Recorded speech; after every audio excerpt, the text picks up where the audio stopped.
The year ahead is not waiting for your permission. It is already moving, already shaping itself around those who are prepared and passing by those who are not. If your life has felt heavy, confusing, or stuck, understand this clearly. You are not broken. You are unfinished. Every setback you endured was not meant to defeat you, but to strip away what no longer serves your growth. Within you lives a power that responds instantly when given a clear direction, a disciplined mind, and a burning decision to rise again. Rebuilding yourself in 2026 is not about becoming someone else. It is about reclaiming control of your thoughts, because thoughts are the workshop where destiny is designed. When you change the pattern of your thinking, you alter the course of your actions, and when actions change, results cannot remain the same. This is the moment to abandon doubt, release fear disguised as comfort, and replace hesitation with faith backed by intelligent effort. The future rewards those who decide with certainty and act with persistence. What you are about to hear is not motivation for a single day. It is a call to redesign your inner world, so your outer world must follow. The mind that once accepted limits can be trained to demand progress. The habits that kept you small can be replaced with disciplines that build strength. Stand firm now, because the version of you that rises in 2026 will be shaped by the decisions you make in moments like this. The rebuilding begins the instant you choose purpose over excuses and action over delay. A definite purpose is the moment a wandering mind bows to direction and confusion gives way to clarity. Nothing of value ever rises from a divided intention. When a person awakens to a clear aim, the whole personality begins to organize itself around that decision. Energy that once leaked through doubt becomes concentrated power. Time that was wasted finds discipline. Effort that felt heavy turns meaningful because it is no longer scattered. Purpose is the unseen force that commands the mind to stop negotiating with fear and start cooperating with destiny. The scriptures declare, where there is no vision, the people perish. This is not poetry alone, it is a law of life. A person without a clear objective drifts at the mercy of circumstance, opinions, and emotional moods. But when purpose is fixed, even chaos becomes useful. Obstacles no longer signal retreat, they become instructions. The mind, once given a target, begins to search relentlessly for ways to reach it. Opportunities that were invisible suddenly appear, not because the world changed, but because perception sharpened. Definite purpose is born from decision, not from wishing. Many speak of dreams, but few command them with authority. A purpose must be claimed with conviction, written upon the heart, and reaffirmed until it becomes a living idea. Faith is the companion of purpose, for without belief, intention remains weak. Scripture teaches that faith without works is dead, and works without direction are wasted. Purpose unites belief and action into one focused force. It tells the subconscious mind what to build and instructs the conscious mind what to do next. Consider the farmer who plants seed with certainty. He does not stand over the soil in doubt each morning asking if the harvest will come. He works in expectation. Knowing the law of growth responds to consistency. Purpose functions the same way. When you know what you are building, patience replaces anxiety. Persistence replaces panic. You stop asking for signs and start becoming one. The mind aligns with effort, effort aligns with results, and results reinforce belief. Definite purpose also demands sacrifice. No great aim is achieved without the courage to abandon lesser pursuits. The scripture warns that no one can serve two masters, and the mind is no exception. When attention is divided, power is diluted. Purpose requires saying no to distractions that masquerade as opportunities. It asks for discipline when emotions plead for comfort.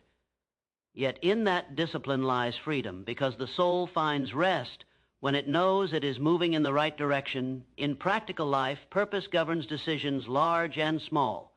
It shapes how time is invested, how people are chosen, how setbacks are interpreted. When failure arrives, purpose asks not, why me? But what is this teaching me? Shift transforms disappointment into instruction. Many abandon their aim at the first resistance, not realizing resistance is often confirmation that growth is underway. The mind grows strong by pushing against challenge, just as muscle develops under strain. Purpose must be revisited daily, spoken inwardly with authority, and acted upon immediately. Delayed action weakens belief. Immediate action strengthens it. The Scriptures remind us that now is the appointed time, not tomorrow. When action follows intention, confidence expands. Confidence then feeds persistence, and persistence gives birth to mastery. This is how ordinary individuals rise into extraordinary achievement, not by chance, but by alignment with law. A definite purpose also carries moral weight. It must serve growth, not destruction, progress, not greed. When purpose aligns with service, it attracts cooperation. The world responds differently to those who build for more than themselves. Doors open, assistance appears, and influence expands. This is not coincidence, it is harmony with a higher order. The mind that seeks to contribute discovers strength beyond personal ability. As you rebuild yourself, understand this truth. Purpose is the blueprint of transformation. Without it, effort is noise. With it, even small steps carry power. The mind listens when you speak with certainty, and life responds when you act with faith. Hold the purpose steady, guard it from doubt, feed it with action, and let it reshape every thought, every habit, every choice, because once purpose takes root, everything else begins to reorganize around it. The mastery of thought begins the moment you realize that every condition of life is first conceived in the mind before it ever appears in form. Nothing reaches your hands until it passes through your thinking. Prosperity, failure, courage, fear, peace, and confusion are all mental constructions long before they become visible experiences. The mind is not a passive place where thoughts wander freely. It is a field that produces exactly what is planted, whether by intention or neglect. If the harvest disappoints, the remedy is never found in complaint, but in changing the seed. Scripture reminds us, as a man thinketh in his heart, so is he. This truth is not symbolic, it is exact. The dominant thoughts you entertain shape your character, direct your actions, and determine your results. The mind obeys repetition. What you dwell upon grows stronger. What you reject weakens and fades.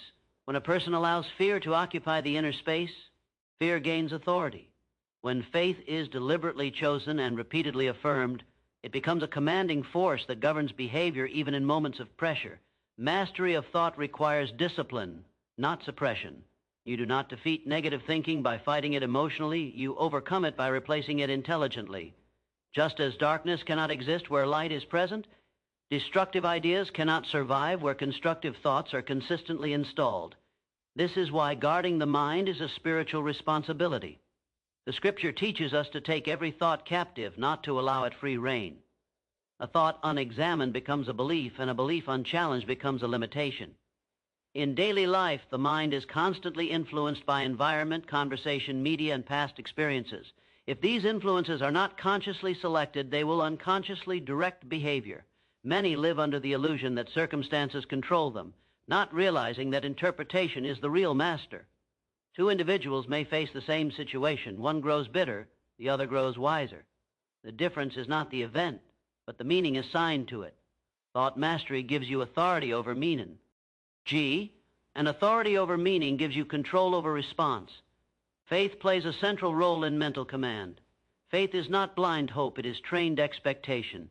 When you repeatedly affirm what you seek with conviction, the subconscious accepts it as instruction. Scripture says that faith comes by hearing, and hearing by the word.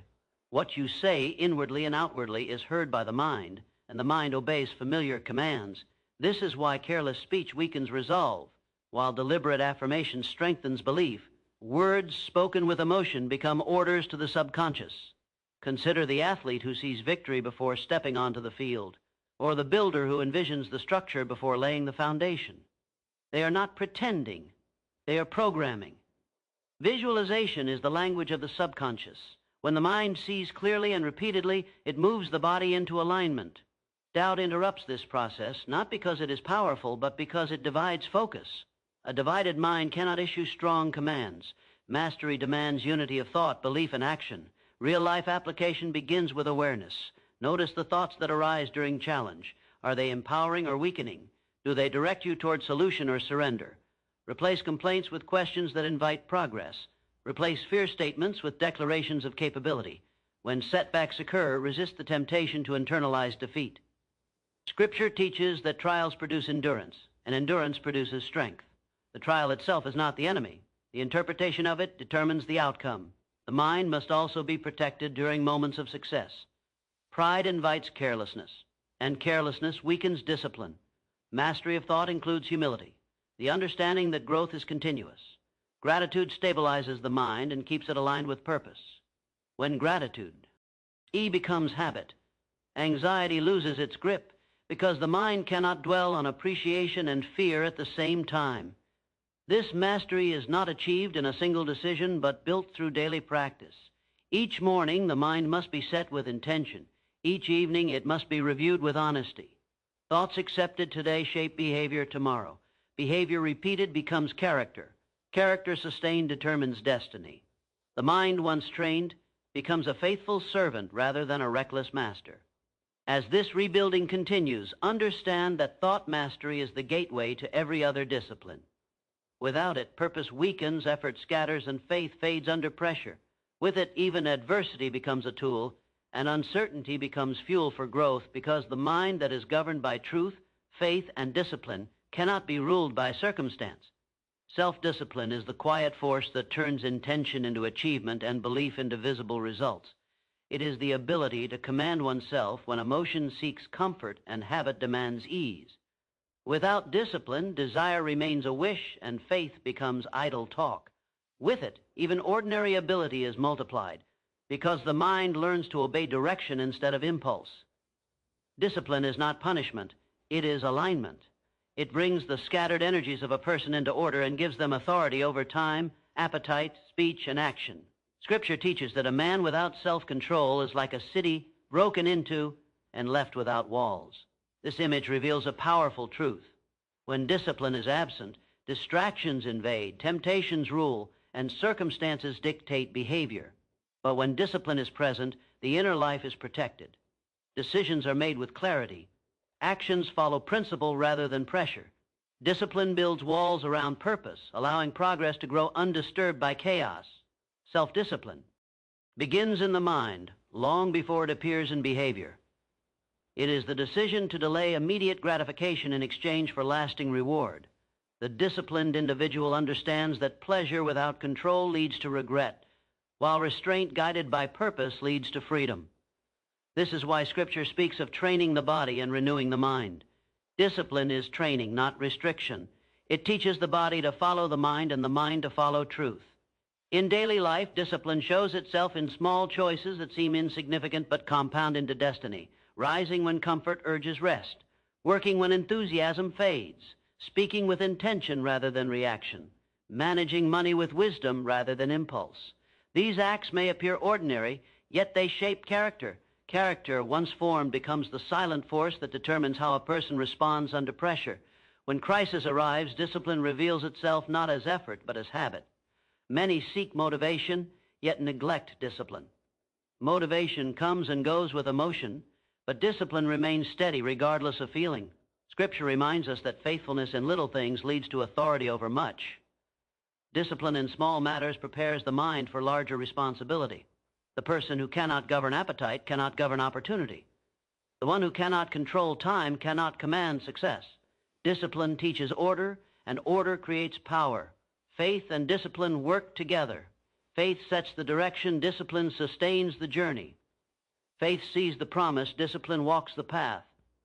Without discipline, faith grows weak under delay. Without faith, discipline becomes rigid and joyless. When united, they create progress that endures. The disciplined mind does not wait to feel ready, it acts because it has decided. Decision removes hesitation, and hesitation is the enemy of progress. Real life aptly. Cation demands honest self-examination. Where is energy being wasted? Where is comfort being chosen over growth? Discipline requires the courage to confront these questions without excuse. Scripture calls this dying to the old self, not as loss, but as transformation. The old habits resist because they fear replacement. Yet every disciplined act strengthens the new identity being formed. Discipline also governs emotional response. Anger, fear, and frustration lose their grip when the mind is trained to pause before reacting. The disciplined person responds with wisdom rather than impulse. This does not mean emotion disappears, it means emotion is guided. Scripture tells us to be slow to anger and quick to understand. That slowness is discipline in action. It preserves relationships, protects reputation, and maintains inner peace. In work and ambition, discipline separates the dreamer from the builder. Many admire success. Few adopt the routines that produce it. Discipline transforms routine into ritual and effort into excellence. The disciplined individual understands that consistency outperforms intensity. Small actions repeated daily outweigh dramatic bursts of effort followed by neglect. This principle is spiritual and practical. The harvest does not appear because the farmer hoped. It appears because the farmer worked consistently. Discipline must also be applied to thought and speech. Words spoken carelessly weaken belief and confuse direction. Scripture warns that life and death are in the power of the tongue. The disciplined tongue speaks purpose, not complaint. The disciplined mind entertains solutions, not surrender. What is spoken repeatedly becomes accepted internally, and what is accepted internally becomes action. As you rebuild, understand that self-discipline is the bridge between who you have been and who you are becoming. It does not announce it. LF loudly, yet it shapes everything quietly. Each disciplined decision strengthens the next one. Each act of control increases confidence. Momentum builds, identity shifts, and progress becomes natural, because discipline has trained the mind and body to move in harmony with purpose. Even when the path demands patience and perseverance, faith in action is the moment belief steps out of thought and begins to move with courage, even when the outcome is unseen. Faith that remains silent in the mind has no power to shape results. It is only when belief is paired with decisive movement that it becomes a creative force. Scripture makes this law unmistakably clear when it declares that faith without works is dead. Not weak, not delayed, but dead. Faith must breathe through action or it becomes a theory with no influence on reality. True faith does not wait for perfect conditions. It moves while uncertainty still exists. It acts while fear whispers reasons to delay. The mind trained in faith understands that clarity follows movement, not the other way around. Many say they are waiting for confidence, yet confidence is born only after action has been taken. The Red Sea did not part until the first step was made forward. Movement invited miracle. Action signaled trust. This is the pattern repeated throughout life, whether in spiritual growth, personal development, or achievement. Faith in action is obedience to inner conviction. It is choosing to follow the voice of purpose even when logic demands proof. Scripture tells us that we walk by faith, not by sight. Sight depends on evidence. Faith creates evidence. When you act in alignment with belief, you instruct the subconscious mind to accept the possibility as real. That acceptance reshapes perception, behavior, and persistence. The mind begins to look for ways instead of excuses. Solutions replace doubts because action has confirmed belief. In practical life, faith in action appears when you apply for the opportunity before feeling qualified, when you begin the discipline before seeing results, when you speak with confidence before the audience applauds. It is the entrepreneur investing effort before profit arrives, the student studying before success is guaranteed, the individual changing habits before circumstances improve. These actions are not reckless. They are rooted in expectation guided by wisdom. Faith is not blind risk. It is intelligent trust aligned with purpose. Fear often disguises itself as patience or preparation. Faith exposes this deception. Faith asks, what is the next step, not the entire path? Scripture teaches that the steps of a righteous person are ordered, not the entire journey revealed at once. Faith operates step by step, action by action. Each movement strengthens belief, and belief fuels the courage for the next movement. This cycle builds momentum that no obstacle can easily stop. Faith in action also demands endurance. Results are not always immediate. The seed does not become harvest overnight. Yet Scripture assures us that we reap in due season if we do not grow weary. Action sustained over time proves belief genuine. Many start with enthusiasm, but few persist with discipline.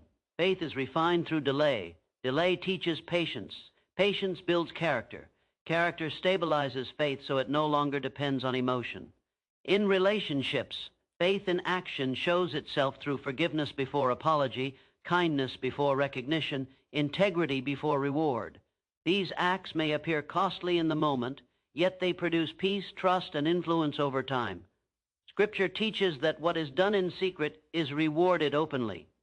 Faith trusts this principle enough to act without immediate validation. Faith in action also requires control of speech.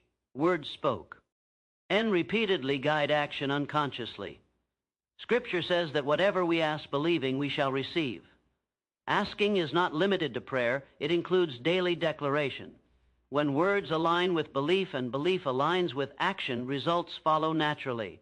Complaints cancel faith because they instruct the mind to expect lack.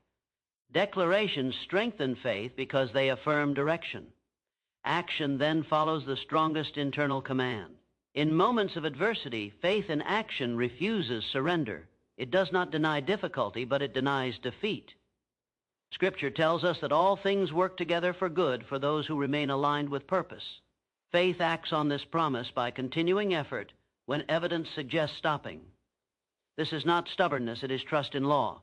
Just as gravity responds consistently, so does the law of faith when action remains aligned. Faith in action reshapes identity. Each time you act in spite of fear, confidence grows. Each time you persist through uncertainty, belief deepens. The mind records these experiences and begins to see itself differently. You no longer identify as someone hoping for change, but as someone creating it. This shift is powerful.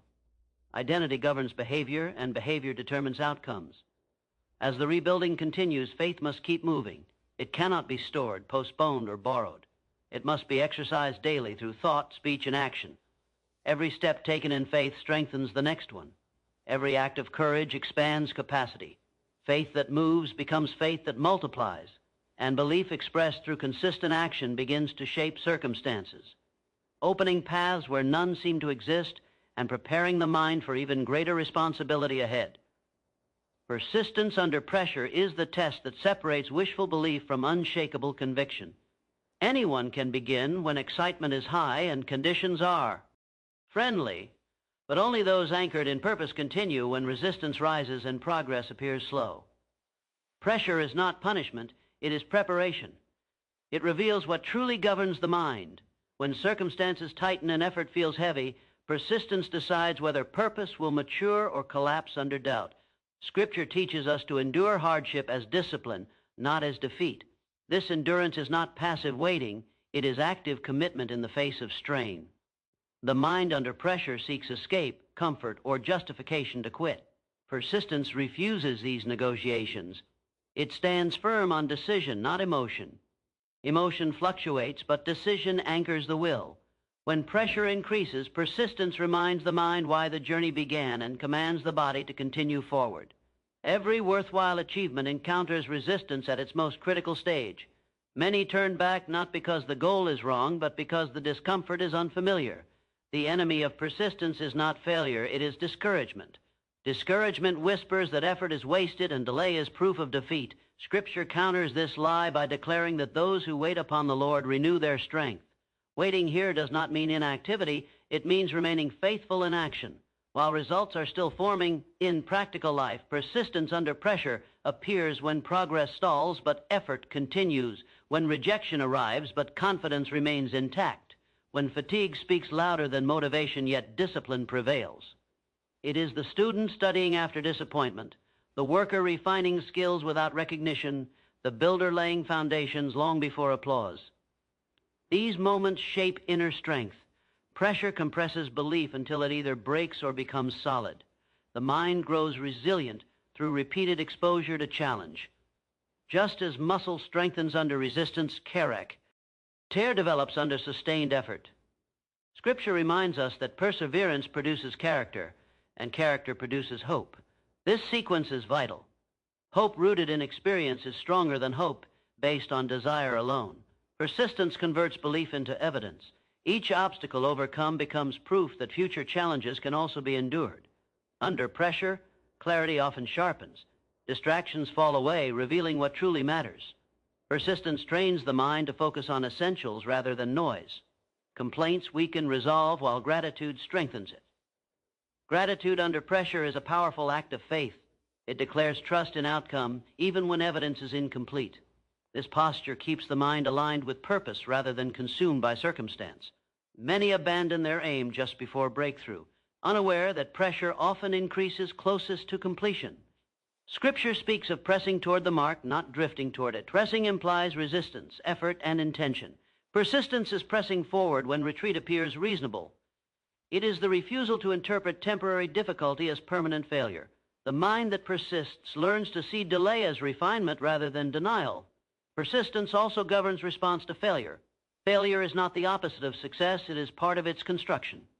Each setback carries instruction for the one willing to learn.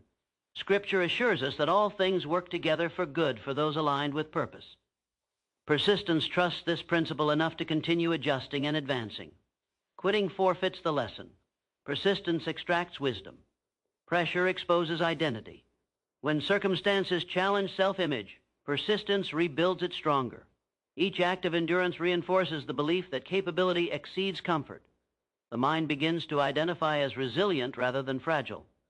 This shift changes behavior permanently. Once a person has endured pressure without surrender, future challenges lose their intimidation. Persistence requires faith in timing. Immediate results are rare for meaningful goals. The seed works in darkness before it breaks ground. Scripture reminds us that there is a season for every purpose. Persistence respects the season while remaining active. It refuses impatience disguised as urgency. Steady effort outlasts emotional intensity. Consistency outperforms bursts of enthusiasm followed by withdrawal. Under pressure, speech must be guarded carefully. Words spoken in frustration weaken resolve and magnify difficulty. Scripture teaches that the tongue holds power. Persistent individuals speak life into effort even when progress is invisible.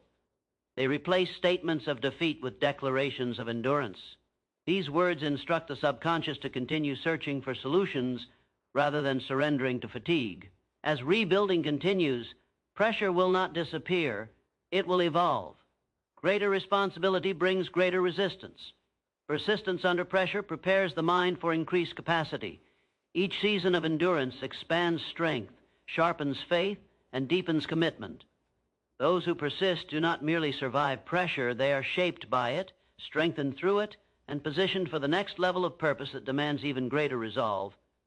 Personal responsibility is the moment a person stops negotiating with excuses and begins commanding outcomes. It is the decision to stand accountable for thought, choice, action, and result, without blame or retreat. Nothing empowers the human spirit more than accepting full ownership of one's life. The instant responsibility is embraced, weakness loses its voice, and potential gains authority. Scripture teaches that each person will give an account of their stewardship, not of circumstances, not others, but of what was done with what was given. Responsibility begins in the mind. It is the refusal to surrender control to environment, background, or past mistakes. Many attempt to explain away stagnation by pointing outward, yet explanation never produces transformation. Scripture reminds us that if we hear the word but do not apply it, we deceive ourselves. Responsibility removes self-deception. It forces honest evaluation and invites correction.